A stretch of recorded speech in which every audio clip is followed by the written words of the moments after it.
Well, the Committee on Parole is called back to order. The time is 2:32. Our next case is Mr. Ronald Washington. Mr. Washington, please give us your full name and DOC number. Ronald Washington, 106426. Thank you, Mr. Washington. Let me explain our process to you. First, I'm going to read some information into the record. Then the board is going to conduct a parole interview with you. At the appropriate time, we'll allow those people who've indicated they wish to have some input to speak. You have today speaking on your behalf, Ms. Amy Bosworth, Kemp Washington, Dr. Virginia White, and Caitlin Newswanger. You also have here in support, but not speaking, Ms. Mary Ford and Ms. Marvette Washington. At the end, you'll be allowed to make a brief statement before the board votes. Do you understand our process? Yes, sir. This is the matter of Ronald Washington, DOC number 106426. His date of birth is November the 18th of 1964. He is a 10th class offender. He has a parole eligibility date of August the 1st of 2021. He is not eligible for good time. He is serving a life sentence on the charge of theft of goods after having been adjudicated a habitual offender. Sentencing date was June the 17th of 2005. Is that information basically correct, Mr. Washington? Yes, sir. Washington, your case has been assigned to Mr. Alvin Roche. He will begin our interview process. Would you please answer any questions he may have? Yes, sir. Thank you, Mr. Chairman. Mr. Washington, I want to hear from the classification officer before we start our interview. Mr. Washington has a life sentence. He served in practice for 18 and a half years. Is that correct? Yes, ma'am. Yes, sir. So tell me what. Can I clarify the provision? And I wanted to clarify that I'm inmate offender records office. Oh, I'm sorry. Okay. Okay. The provision that Mr. Washington was provided is Act 122 of the 2021 legislation, where he is a non-violent lifer and has to serve 15 years to be parole eligible. And there is no criteria required. Therefore, when we calculated the 15-year date, Mr. Washington fell within the perimeters of that legislation and was submitted to the Board of Parole for consideration. So that's the same act with offenders with a number of years and serve 20 and 45. Yes, it's exactly the same. It's the same act, Act 122, Right. but on the other legislation, it only applies to offenders who are serving 30 years or above, and then they have to do what they call the 2045. Right. This 122, Act 122, 2021 legislation, the offender has to do 15 years for a nonviolent crime without having to meet criteria. No age, no other criteria. Thank you. No other criteria. Thank you so much. You're welcome. Mr. Washington, what you're currently, 58 years old? Yes, sir. And we convicted of 10 felonies.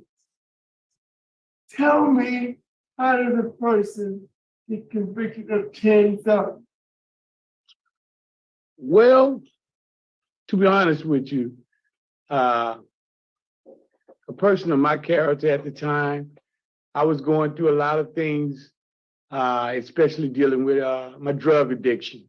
And it caused me to over and over and over and again relapse into the situation that I put myself in today, for is going out and getting himself involved into trouble by stealing.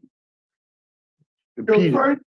first incarceration was almost 26 years ago. Yes, sir. Actually, I'm sorry, 36 years ago. Yes, sir. At some time in between 1987 and right now, you should have gotten tired. Well, I have gotten tired. And I regret it has taken me so long to get tired. But as I will honestly tell you, when you're trapped in a situation for using drugs and things of that nature, it will cause you to linger longer and longer if you have the opportunity to. But see, sometimes, Mr. Washington, you build up so much baggage, you can't carry it. You've been on supervision 12 times, and you've been revoked 9 times, and you absconded twice. I've never seen somebody that's been revoked 9 times, and 2 of those included absconding and supervision. You left out.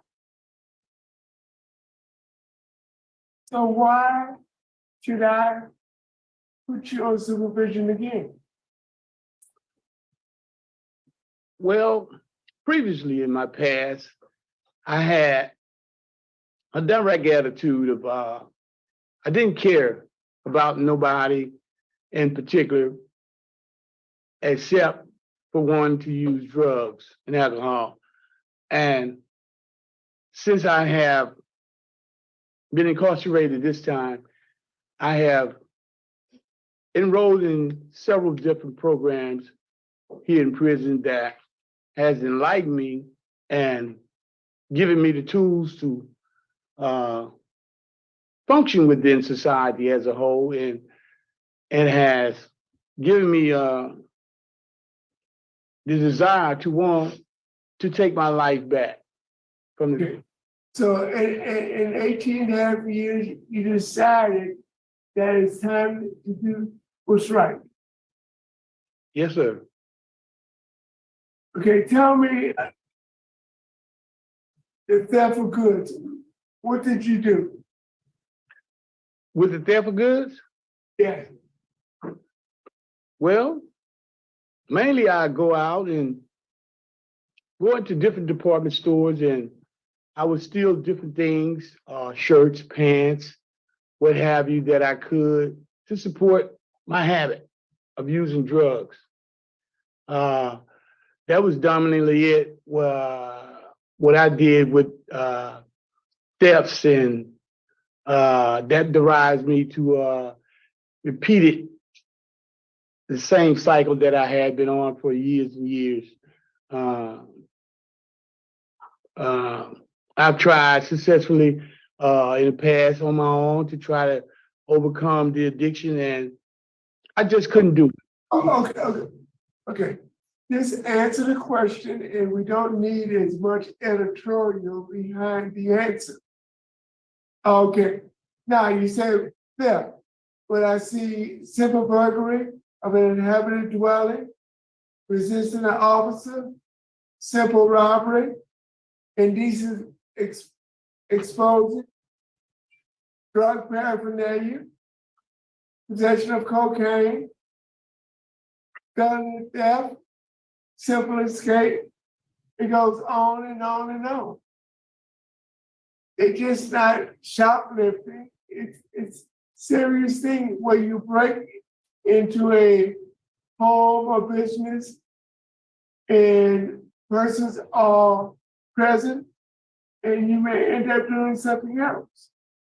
What was the indecent exposure about? Oh, urinating out in public. And what kind of drugs were you consuming? Cocaine, marijuana, and alcoholism. How about the forgery charges? Well, I committed a forgery charge. I was paid by somebody, and I thought maybe that upon me going to go cash the check that I had received for the work that I had done, that the check was legit, but it wasn't. And I got caught for that there. Okay, now, let's turn the page on your criminal activity. Let's talk about your program. Tell me the programs that you completed in the last 3 years.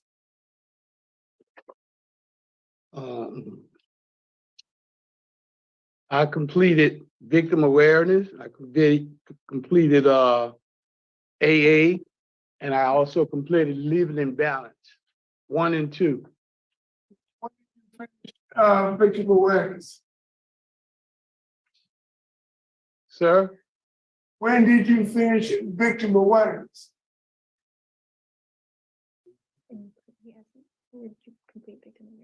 oh, I completed it here at LSP. Okay, when? That was in 2010. My question was, give me a list of programs that you completed in the last 3 years. Thinking for a change, anger management. You And- finished anger management in 2013. Somewhere in that neighborhood. Give me the programs that you completed in the last 3 years. 20, 21, 22, 23. No, No. I haven't completed nothing in the last 3 years. But Why? Why? because you only have so many classes available. So many Okay, okay. programs available. Opposition in this case comes from the judge in the first JDC. Opposition from the Caddo Parish Sheriff's Office. Opposition from the Caddo Parish District Attorney's Office. And the Chief of Police of Shreveport, Louisiana. Let's talk about your disciplinary conduct. You have 34 disciplinary write-ups, is that correct? Yes, sir. And you've had 5 disciplinary write-ups in 2021, is that correct? Yes, sir. What was the contraband all about? There was contraband write-up in 2021. Oh, I had some yeast and some raw eggs and another write-up I had got for a contraband was that I was intoxicated one time for using synthetic marijuana back in that same year. Was there any? You said contraband. Say contraband. I have contraband. You're fine. He said, You only had one, the one One, contraband one. you told her about the yeast. yeah. Oh, Yes. that was- Yeah, that's all I. Huh? What was the aggravated disobedience about? Aggravated disobedience was about me being late to the work gate. And at the time I was on the That was the aggravated work offense. What was the aggravated disobedience about? aggravated disobedience. Cause he flat out refused to go to the gate. Okay, got you. What was the theft about? He stole butter and something else out the kitchen. Still stealing. Yes, yes, sir. And what was the other aggravated work offense?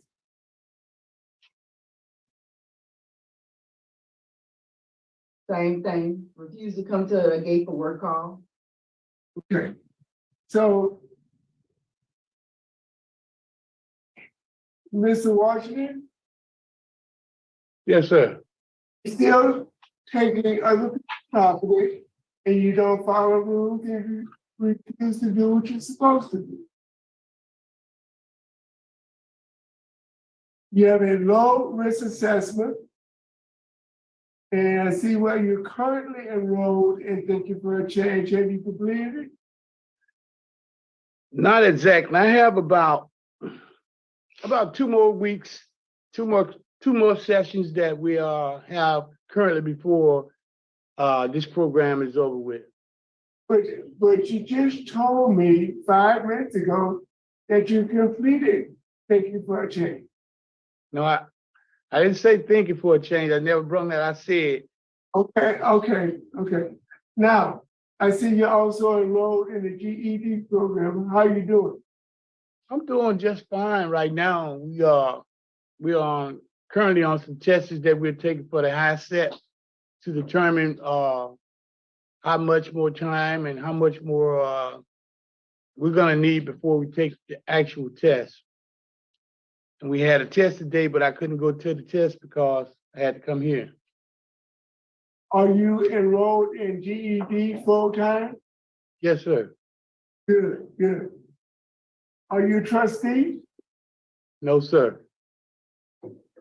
Let's talk about alcohol and drugs. When did you start using drugs? I started using drugs around about 1979, somewhere in that. How old were you? I was about 13, And what was your drug of choice? marijuana. Did you graduate to anything other than marijuana? Not at the age of 13, sir. Did you graduate anything marijuana at the age of 20? It was somewhere around that neighborhood, around 21, 22. And what did you graduate to? I graduated to use of cocaine. Did you ever abuse alcohol? Yes, I used alcohol, but I wasn't just a person that had to have alcohol as much as I had use for cocaine or either marijuana at that time. Tell me about the treatment that you've received since you've been incarcerated, your substance abuse issues. Well, I upon going to victim awareness, it taught me a lot about my drug uses and how I had built up a lot of victims in my case over the years and years and years, how I was unaware of the victims that I had accumulated by some of the things that I was doing in society that were wrong. Mr. Washington, answer my question. What have you done about your substance abuse problem? Oh, I have went to AA and NA, and I successfully completed the program, and I currently attend several different meetings a month where we go out and share hope and strength about the tools that we have obtained and learn about the disease that we have of being addicts. And it has allowed me the opportunity to pick up some tools that will help me function to be a better person and to not use and to obtain my sobriety for the rest of my life, hopefully. So the answer is you've not received any substance abuse treatment. Yes. One amble. Would you like remarks, comments, or do you have any concerns about this offense? I have concerns, that he's not being truthful in his statements that he made, because I have nowhere on record that he completed, victim awareness or AANA. I do have that he completed substance abuse in 2013, and also his GED. He's been enrolled and dropped several times. His last time he re-enrolled was March 14 of 2023, but he was dropped again on March 31st, 2023 for excessive absence. So he hadn't been going to class. Thank you, Warden. Thank you, Warden. Mr. Chair. Thank you. Okay, let's hear from supporters. Miss Amy Bosworth. Yes. Hi, good afternoon. Can you all hear me okay? Oh, ma'am, we can. Okay, fantastic. So we were approached, I want to say in January, probably late January, and Caitlin, if I had that date wrong, forgive me, I'm picking up the thread from someone else, about whether or not Mr. Washington could come into treatment upon his parole. As he has reported, he has a history of substance use, and we think he's a good candidate for treatment. That would be something we would make sure there was a bed available for him. We have short-term 28-day treatment. He has the possibility then to apply for either longer-term treatment with us or in the community, and or into transitional housing, which would obviously be something understandably he might need to access. This is Odyssey House's treatment program in New Orleans. We do have a 3.5 program in Lake Charles and one in Morgan City, but we had been approached about the one in New Orleans specifically. I'm not sure if that makes any difference for y'all. I just wanted to put that out there on the table. It's the same service delivery model. It's just in three different locations, sorry.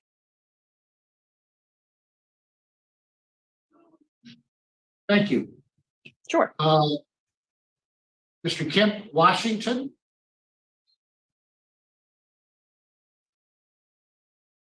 Yes. Washington. That's my brother. Okay, tell us what you'd like us to know about him. He's unmuted. Who you me to tell? No, he's talking to. We can hear you. You can hear me? Yeah.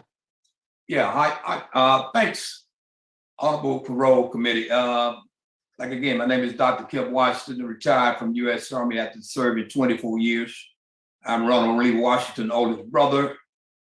I would like to speak to you on behalf of my family, include my sister, Mary, and cousin, Marvette, who are in attendance. We are very grateful for this opportunity given to Ronald to have a chance at life. Our family was very close growing up. I have fond memories of Ronald as a child. We know Ronald to be a strong and honest person. However, he chose the wrong path in life, and this had led to his 18 years in prison.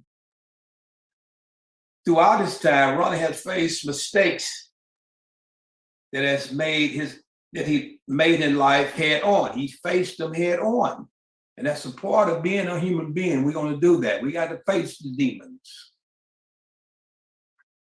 He has lost many members of the family while he's been in prison. And I know it's been very difficult on him and most of us here in this family. He now understands the impact that drugs have on people and their families, especially after the loss of our sister Yvonne. I've seen how Ronald has committed to recovering. Even though I'm just one state over, our family plan to help Ron however we can when he's released. I pray that the board will see these changes that Ronald has made in his life and what a good person he is at his core. Ronald has missed funerals, graduations, but I hope they have a chance to be physically present in our lives again. I pray the Honorable Parole Board will grant Ronald an opportunity to come home and demonstrate those changes in his life in order to be a better man and a law-abiding citizen. Thank you for your time and consideration. Thank you, Mr. Washington. We appreciate your comments. Dr. White, Dr. Virginia White. Hi, good afternoon. My name is Virginia White, and I'm the Client Service Specialist at the Innocence Project New Orleans. And I'm pleased to be addressing the board today on behalf of Mr. Ronald Washington. I've had the opportunity to work with Mr. Washington to develop a reentry plan if he's granted parole today. He has clear goals and appropriate expectations to reaching those goals. And in addition to our support services, he also has strong family support, which some of them are in attendance today, including his brother, sister, cousin, and he also has a daughter. And although they live out of state, they've remained communication with Mr. Washington throughout the years and will continue this support through telephone calls and visits. Mr. Washington, he's recognized the progress he's made in recovery, but he also acknowledges that this is a lifelong process. And from my experience working in substance abuse, awareness is the initial stage in making a positive change. He has the advantage of attending the program at the Odyssey House. And after he finishes that program, he also has the opportunity to move into IPNO's transitional home, where he'll continue to receive direct service support from our staff. In addition to the immediate support we provide, we've also discussed Mr. Washington's plan to work as a cook, and he also has long-term goals of opening his own cafe. I truly value Mr. Washington's self-awareness around his addiction, and we've made a plan for him to cope with aspects of life that may trigger familiar behaviors of the past. The Substance Abuse and Mental Health Administration identifies health, housing, purpose, and community as the 4 vital aspects of recovery. Mr. Washington has a strong support system in all of these areas. He's committed to his faith, and this is evident through his activities and through his continued faith and hope in his recovery process. And it definitely helps him understand and process certain challenges that come up in recovery.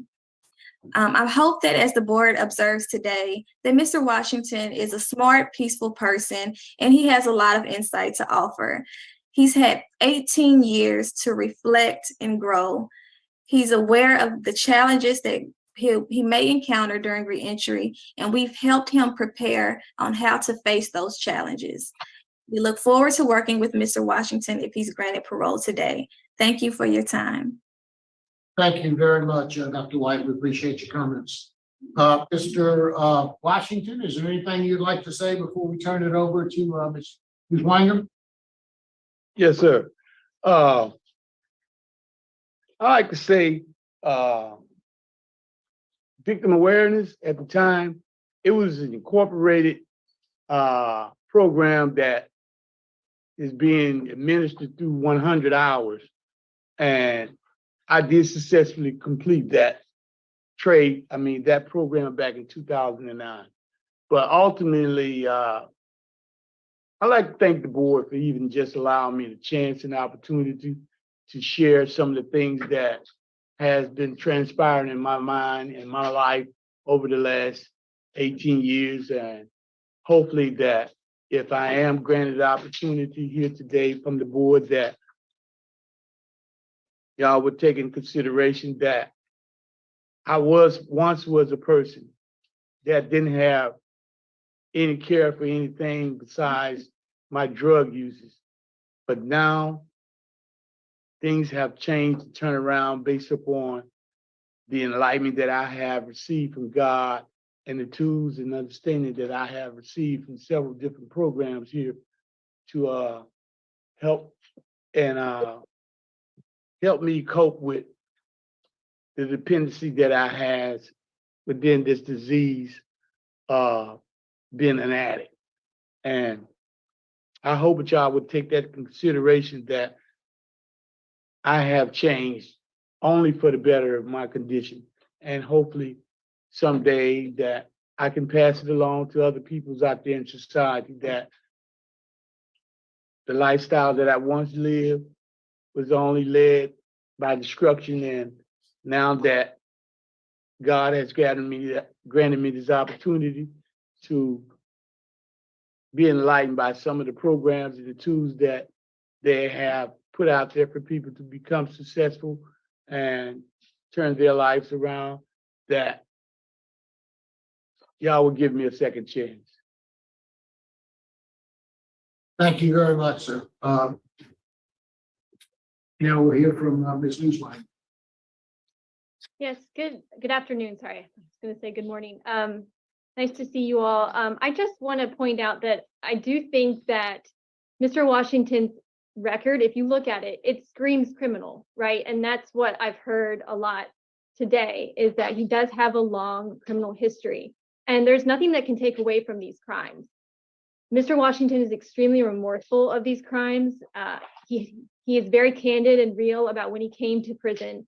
He struggled with following rules, and he also struggled with trying to fit in with the wrong group of people, which he has communicated to us. That was one of his problems when he was younger, fitting in with the wrong people, getting caught up with addiction. And when he first came to prison, that was very indicative.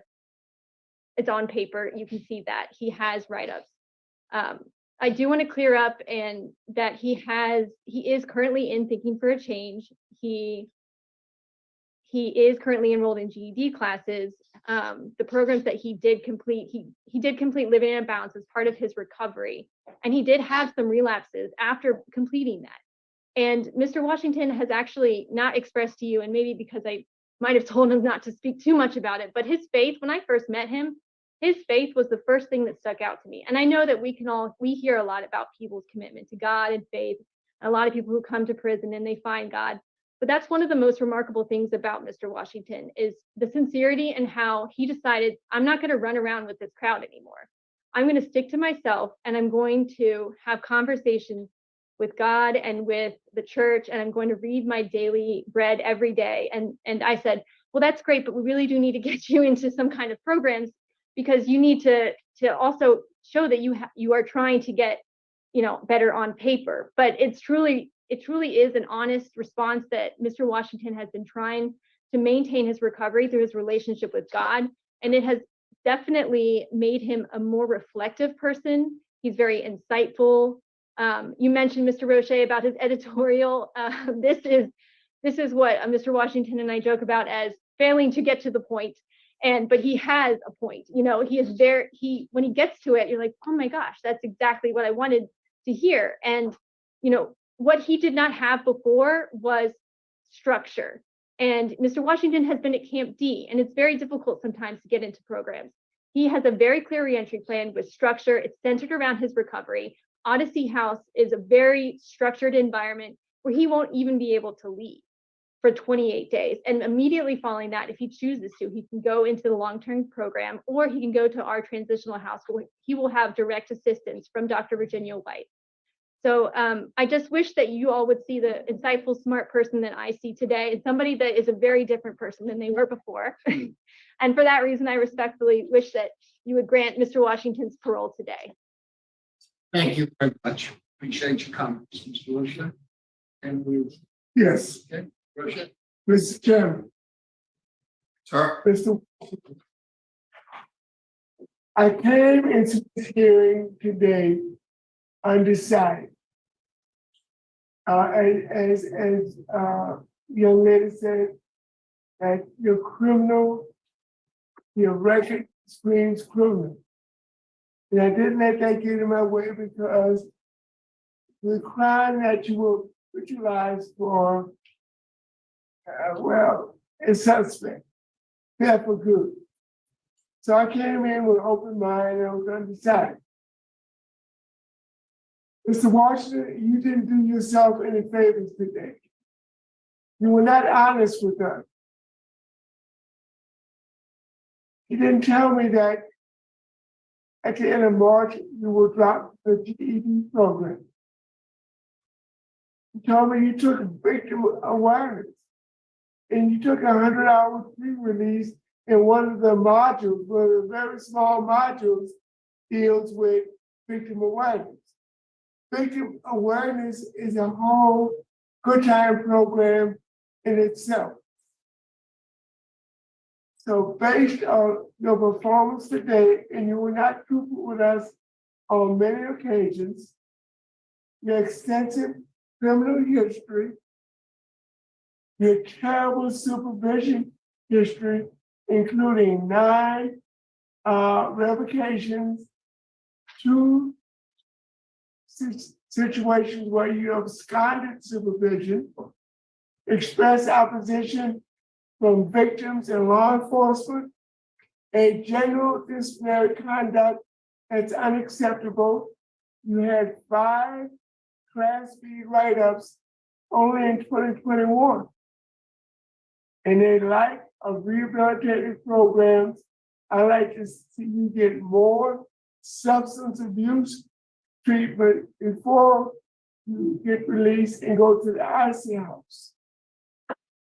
I don't think you're ready, so I'm going to deny your request. Thank you, Mr. Rocha. Ms. Jackson.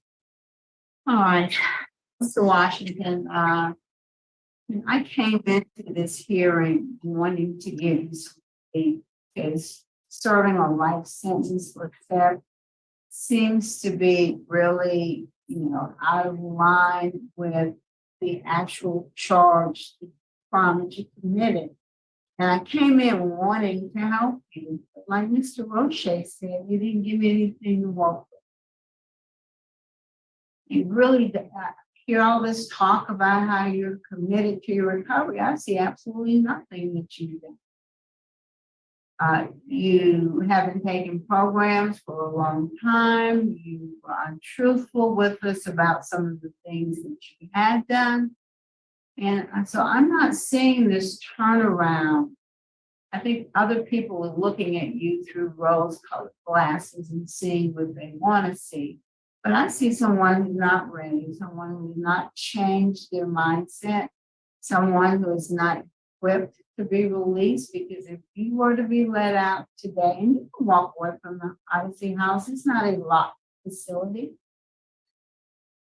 And you would be right back in a store committing thefts because you haven't dealt with your addiction. And I just don't think you're ready. I think you need some more work. I encourage you to do some work to help yourself. And perhaps the next time you might get a different outcome. But for me, today, my vote is denied. You have 2 votes to deny. I'd like to encourage you to work a little harder and look a little more inside. My vote likewise would be the same as my colleagues. So you have 3 votes to deny your parole. Parole has been denied. Good luck to you. Thank you. Done. We will be adjourned. Warden, thank you very much for your help. You're welcome. Have a good day. Y'all too.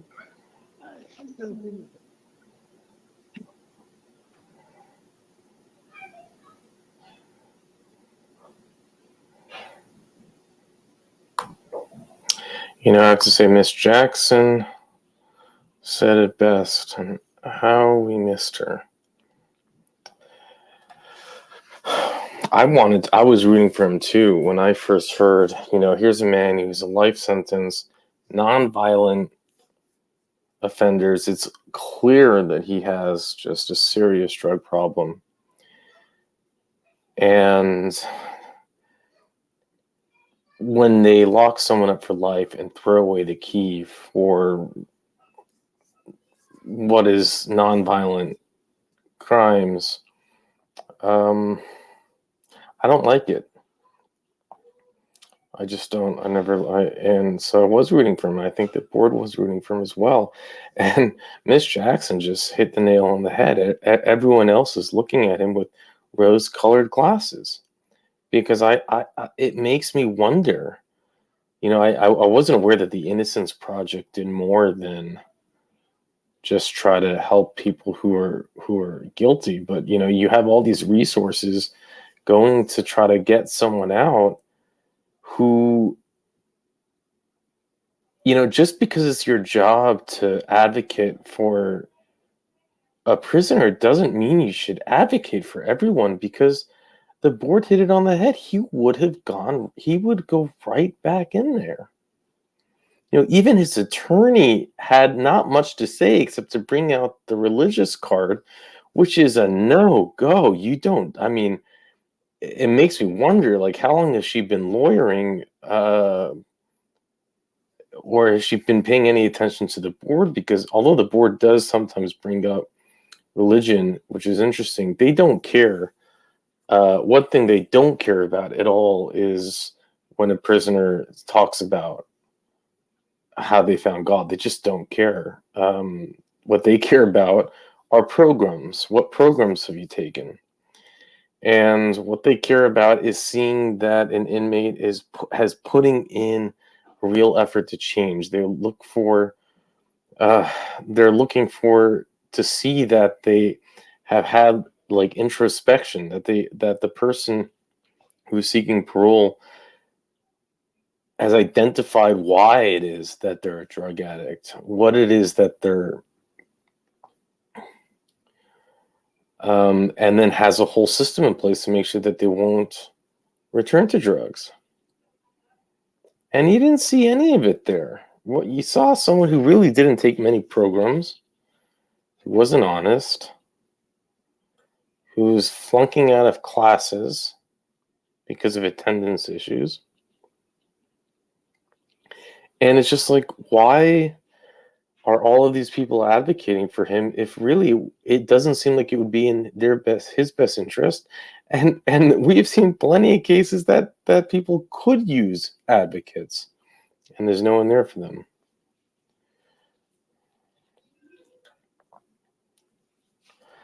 It's that's where my question would just go, is like, you obviously aren't wearing rose-colored glasses. I don't know what they see, but I see someone who would end up in back in prison pretty quickly.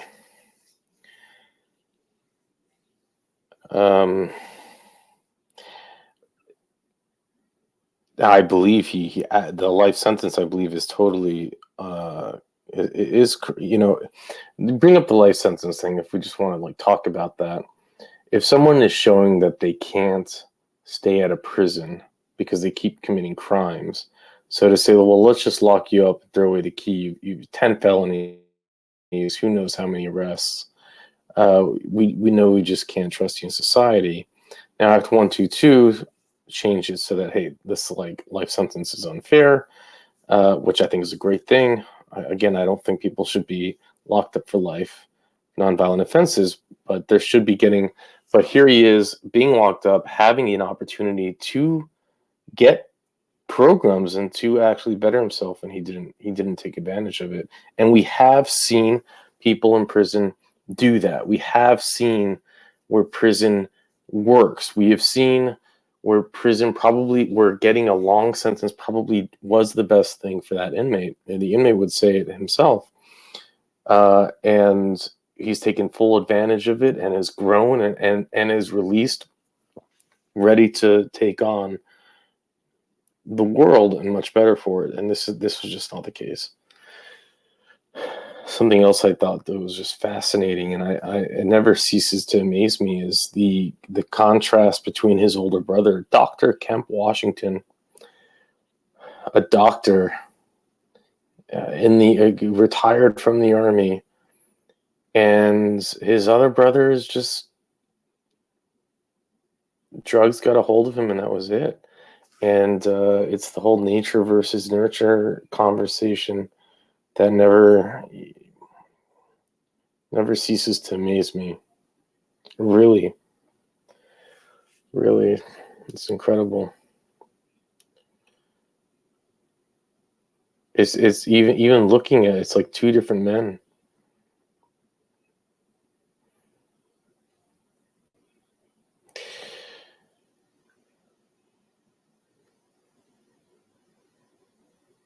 Hopefully he does take this as an opportunity. I don't know what more you can, but it's like that thing has to click where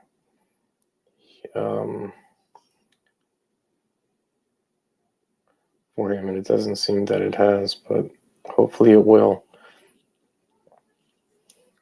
I would love to hear your thoughts on this. And with that, I'll let you go.